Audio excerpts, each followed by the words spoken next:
Bueno, y lo que les vamos a proponer a partir de este momento es hablar de este nuevo libro del escritor y periodista Diego Fischer, abordando otra figura histórica, en este caso doña Cándida Saravia. Primero que nada, la bienvenida, los buenos días para Diego. Un placer tenerte realmente en la mañana de Arriba Gente. Muchas gracias, Humberto, muchas gracias. Aquí a los colegas, siempre es un gusto volver a esta casa, ¿no? Bueno, yo creo que esto se resume de una manera muy simple, Diego. Nuevamente abordás la figura de otra mujer importante, en este caso, y seguramente plegándome a la gran mayoría de los televidentes que nos puedan estar viendo, con una absoluta desconocida. Nadie puede negar la figura de Aparicio Saravia, pero ¿alguien alguna vez habló de su sostén espiritual, de lo que fue su compañera, doña Cándida Saravia, que es lo que nos acercás ahora? Decís que era el remanso de Aparicio, y vaya si es paradójico el término de remanso cuando se trata de la figura de Saravia, ¿no? ¿Y sabes por qué? Era el remanso de Aparicio, entre otras cosas, porque Aparicio Saravia concebía y entendía a la guerra y a la revolución como su trabajo, como su obligación moral. Y en los tiempos de paz, que fueron pocos en su vida, él volvía a su estancia, el Cordobés, y allí estaba Cándida Díaz de Saravia, que fue eso, el lugar donde él encontraba no solo a su mujer, a su familia, sino que encontraba la paz interior y la paz espiritual. Un lugar que quedaba en manos de esa mujer menuda, de estatura mediana, muy coqueta, muy bonita en su juventud, pero con un carácter y una personalidad que se fue forjando, porque estamos hablando de 1870 en adelante o 1880 en adelante.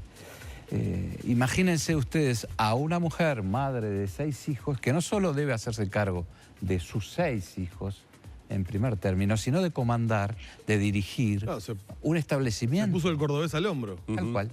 Se puso el cordobés al hombro. No solo el cordobés, sino los otros campos que tenía Aparicio. Y mandaba la peonada, controlaba que cumplieran con su trabajo, liquidaba sus jornales. Hablando de equidad de género en 1880. Claro, tú bien decías, era una gran desconocida. Vos sabés que en algún momento con la editorial pensamos que ese quizás podía ser uno de los títulos, y en realidad fue uno de los títulos que manejamos para el libro. Pero esta mujer que sobresalió, que no es conocida, que siempre estuvo, yo no diría un paso atrás, sino al costado de ese hombre, la historia la ignoró.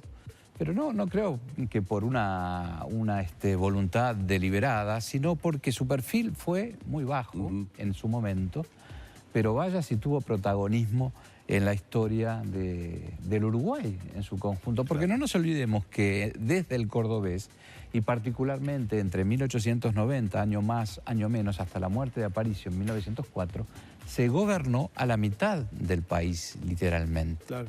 Y bueno, y esa mujer estuvo allí siempre, no solo para apoyar espiritual y emocional y afectivamente a su marido, a su hombre y a sus hijos, sino también para ser el testigo o la testigo silenciosa de ver partir una y decenas de veces a su marido a la guerra y luego resignarse a ver partir a sus 6 hijos. A los hijos también, claro. ¿Quién era Cándida? ¿De dónde viene? ¿Cómo llega a la vida de Aparicio? Bueno, Cándida era, como también lo era Aparicio, hija de brasileros que habían llegado luego de la Revolución de los Farrapos en Brasil, se habían afincado en Cerro Largo, en la zona de Pablo Páez. En un tiempo y en un momento, aún hoy sigue siendo muy difusa la frontera, y donde se vivían con la misma pasión e intensidad las guerras del sur de Brasil. De un lado y del otro. Claro, como nuestras guerras, ¿no? Y ella era hija de un matrimonio brasileño que tenía un pequeño establecimiento cuyo padre se dedicaba más a la timba y al juego de las barajas que a trabajar. Una madre semi-analfabeta, pero que sí tuvo digamos, la lucidez de que sus 2 hijos, Cándida tuvo un hermano, Esteban, estudiaran. ¿Y cómo estudiaban? No nos imaginemos, esto hay que analizarlo en su tiempo, en su época, ¿no? No había caminos, no había carreteras, por supuesto que tampoco ferrocarril. Y un maestro iba cada 15 días, los fines de semana, desde Melo a caballo, a enseñarles a leer, a escribir y a enseñarles religión. Esa fue la formación que Cándida y su hermano tuvieron, y eran prácticamente, diríamos, vecinos. Si lo llevamos a un espacio citadino, si lo llevamos a Montevideo, es como que Cándida viviese aquí en el canal y Aparicio estuviera en la Ciudad Vieja. Esa era la distancia más o menos que los separaban.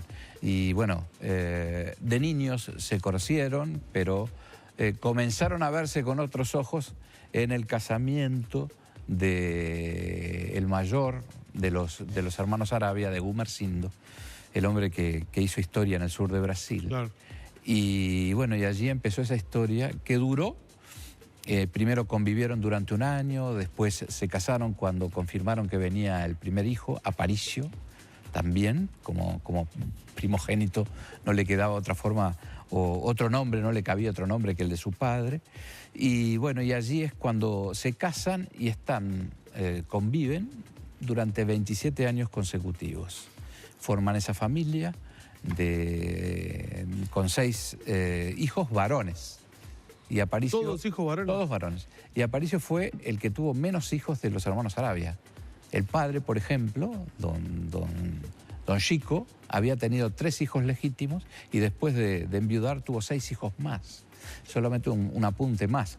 Basilicio, el hermano colorado, o uno de los 2 hermanos colorados de Aparicio, tuvo 20 hijos.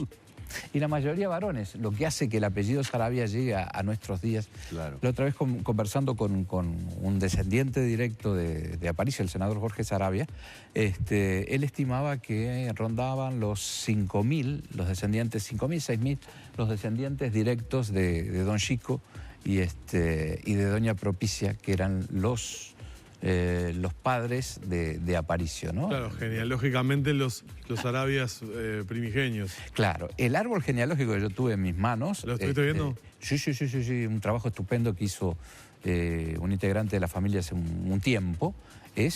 Son 800, 900 páginas, ¿no?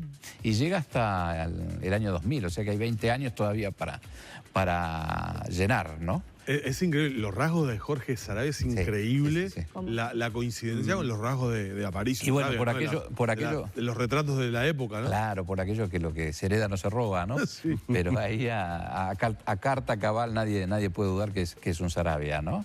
Y esta mujer tuvo un rol importantísimo y además no solo durante la vida de Aparicio, sino después.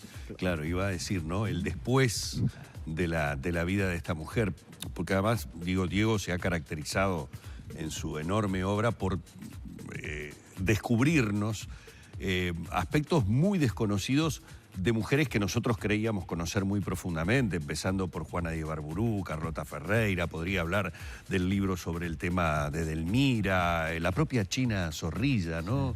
Que también desentrañaste, un montón de cuestiones que en esa investigación periodística que realizás solés poner en tus libros. ¿Qué considerarías como autor? Seguramente debe haber muchas cosas, porque uno se va apasionando con el trabajo de investigación, pero ¿qué cosas te parece que son totalmente relevantes en el libro que descubriste de doña Cándida Díaz de Sarabia, más allá de que para nosotros va a ser todo el libro un descubrimiento? Claro.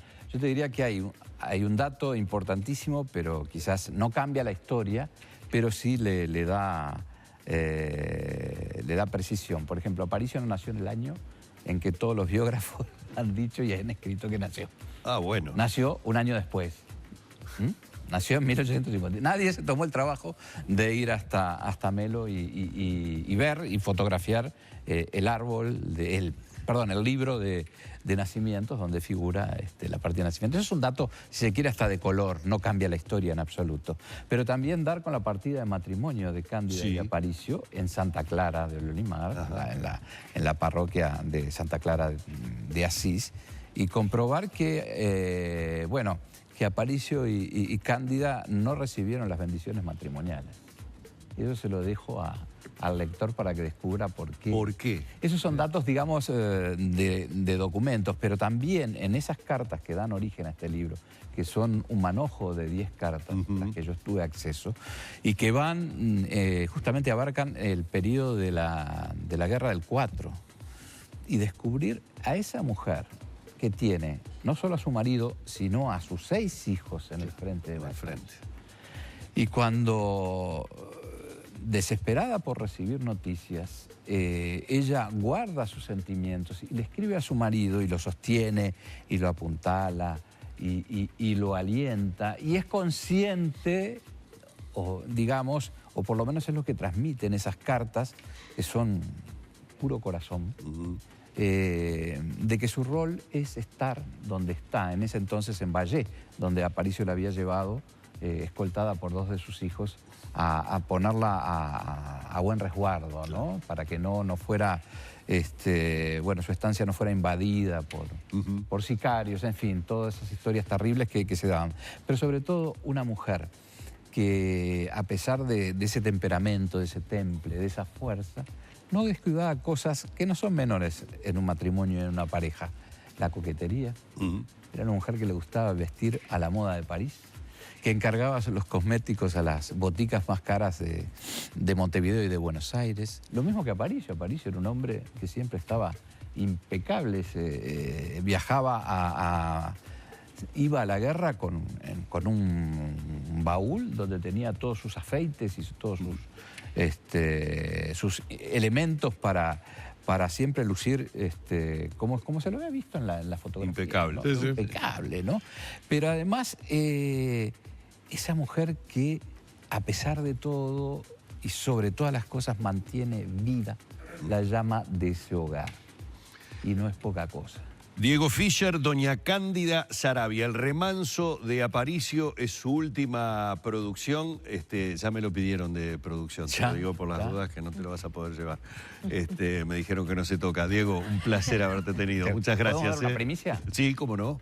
El viernes sale la segunda edición. ¡Oh! Qué bien. Barbaridad. Diego Fischer con nosotros en la mañana de Arriba Gente. Nos tenemos que ir rápido volando a la última pausa.